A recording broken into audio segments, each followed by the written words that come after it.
Hello friends, আসসালামু আলাইকুম। আপনারা সকলে কেমন আছেন? আশা করি আলহামদুলিল্লাহ সকলে অনেক অনেক ভালো আছেন। দেশ এবং দেশের বাইরে যে যেখান থেকে আজকে আমার ভিডিওটা দেখছেন সবাইকে শুভেচ্ছা জানিয়ে শুরু করছি আজকের রেসিপি। আজ আমি বিফ বিরিয়ানি রান্না করে দেখিয়ে দিব। ভিডিওটা সম্পূর্ণ দেখার অনুরোধ রইল। তাহলে চলুন বন্ধুরা মূল রেসিপিতে চলে যাই। প্রথমে আমি প্যানে একটু তেল দিয়ে আমি আলুটা ভেজে নিচ্ছি। আপনারা চাইলে আলুটা স্কিপ করতে পারেন, ভালো লাগলে দিবেন, না লাগলে না দিবেন, সমস্যা নেই। আমার বাচ্চায় আলুটা খুব পছন্দ করে। আমি আলুটা একটু কম আঁচে ভেজে নিচ্ছি, ঢেকে দিয়ে ভেজে নিচ্ছি, কারণ উপরে কালার এসে গেলে পরে ভেতরে হবে না, এই জন্য অল্প আঁচে ভেজে নিচ্ছি। তো ভাজা হয়ে গিয়েছে, উঠিয়ে নিচ্ছি। এই তেলের ভিতরে আরো একটু তেল দিয়ে আমি পেঁয়াজ ব্রেস্তা করে নিব। এখানে 1.5 কাপ পরিমাণ পেঁয়াজ কুচি দিয়ে দিয়েছি। তো তারই মাঝে দেখিয়ে দিচ্ছি যে ব্র্যান্ডের মশলাটা আমি নিয়েছি। এখানে রাঁধুনি রেডি মিক্স বিরিয়ানি মশলাটা নিয়েছি। এই মশলাটা সকলেরই খুবই পছন্দ, আর আমার কাছে এর সুগন্ধটা খুবই ভালো লাগে। তো দেখেন পেঁয়াজের কালারটা চেঞ্জ হয়ে আসছে।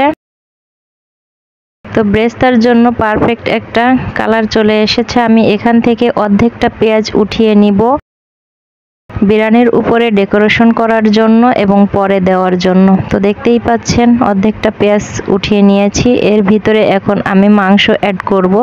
তো মাংসটা আমি কেটে ধুয়ে পরিষ্কার করে পানি ঝরিয়ে রেখেছি একটা জালির ভিতরে। এখানে 1 কেজি থেকে একটু বেশি আছে গরুর মাংস।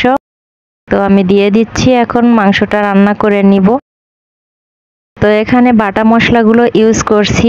1.5 চা চামচ পরিমাণ করে জিরা বাটা, 1.5 চা চামচ পরিমাণ রসুন বাটা, 1.5 চা চামচ পরিমাণ আদা বাটা দিয়ে দিচ্ছি। তো আপনারা চাইলে শুধু ব্র্যান্ডের মশলাটা দিয়েই রান্না করতে পারেন, কিন্তু না, একটু বাটা মশলা দিলে ভালো হয়, পছন্দ করি আমি তাই।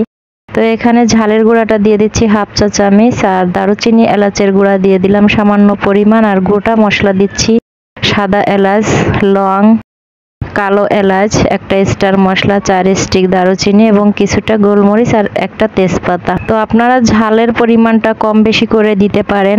এখানে দিয়ে দিচ্ছি টক দই 1/2 কাপ পরিমাণ,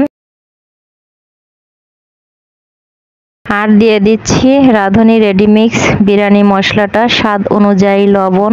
এখানে আমি 1.5 কাপ পরিমাণ পানি অ্যাড করে দিচ্ছি। মাংসতে বারবার পানি দেওয়া যাবে না, সবকিছু একসাথেই দিয়ে আমি একটু ঢেকে 50 মিনিট থেকে 1 ঘন্টা পর্যন্ত রান্না করে নিব।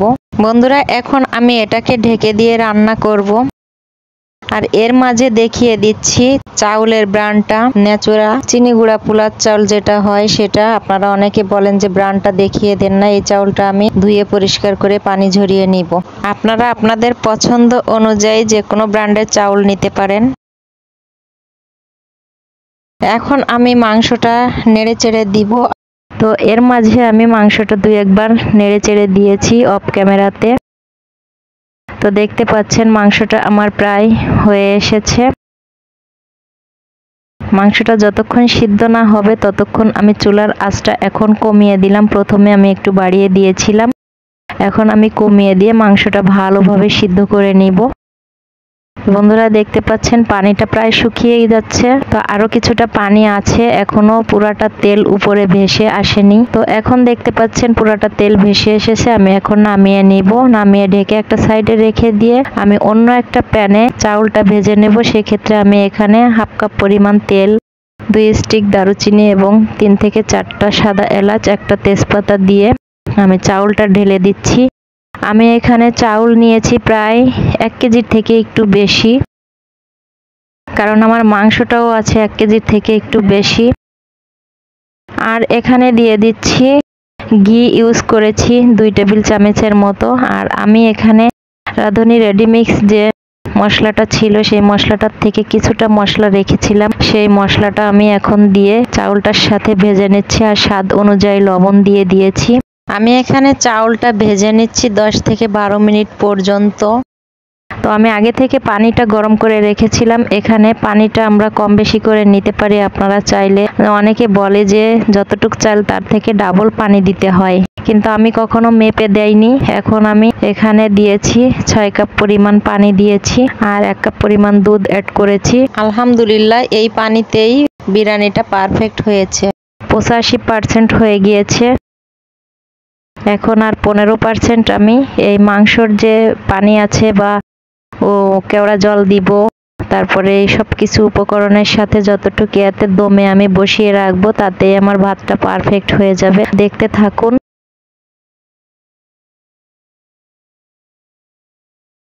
তো দেখেন এখানে আলুটাও সাজিয়ে নিলাম, 4টা কাঁচামরিচ দিয়েছি। কাঁচামরিচের ফ্লেভারটাও অনেকের কাছেই পছন্দ, অনেকের কাছেই ভালো লাগে।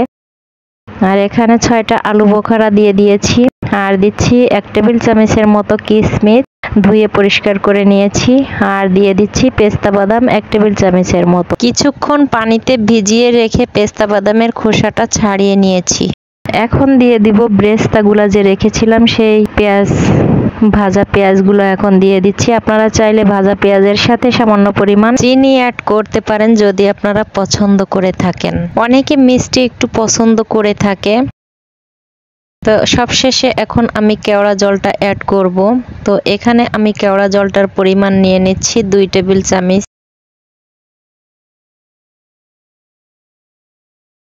এখন আমি এই সম্পূর্ণ উপকরণগুলো ভাতটা উপরে একটু উঠিয়ে ঢেকে দিচ্ছি, কারণ এটা একটু দমে রেখে দিব। প্রায় 15 থেকে 20 মিনিটের জন্য দমে রেখে দিব ঢেকে। তারপরে আমি দেখিয়ে দিব কেমন হলো।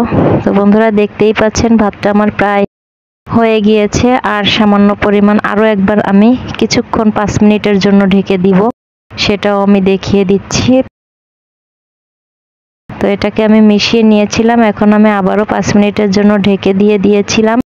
তো এখন আমার ভাতটা পারফেক্ট, কতটা ঝরঝরা এবং কতটা সুন্দর হয়েছে দেখতেই পাচ্ছেন।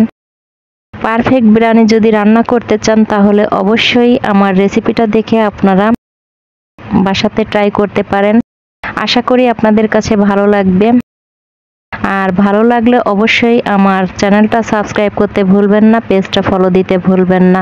যারা পেজ থেকে দেখে থাকবেন অবশ্যই পেজে নিত্য নতুন ভিডিও পেতে, আপডেট জানতে পেজটা ফলো দিবেন আর চ্যানেলটা ভিজিট করে অবশ্যই সাবস্ক্রাইব করবেন। তো আমি একটু কাছ থেকে আপনাদেরকে দেখিয়ে দিচ্ছি কতটা সুন্দর হয়েছে এবং কতটা লোভনীয় হয়েছে খেতে। বাচ্চা থেকে বড় সকলেরই পছন্দ হবে এই বিরিয়ানি রেসিপিটা। আশা করি আপনাদের কাছে ভালো লাগছে। আর ভালো লাগলে আবারও বলছি আমার চ্যানেলটা সাবস্ক্রাইব করবেন, পেজটা অবশ্যই ফলো দিয়ে রাখবেন আর লাইক কমেন্ট শেয়ার করতে ভুলবেন না। শেয়ার করবেন ফ্রেন্ডস এবং ফ্যামিলির সাথে। আজ এ পর্যন্তই, কথা হবে পরবর্তী ভিডিওতে। পরবর্তী ভিডিও আসা পর্যন্ত আপনারা ভালো থাকুন, সুস্থ থাকুন। আল্লাহ হাফেজ।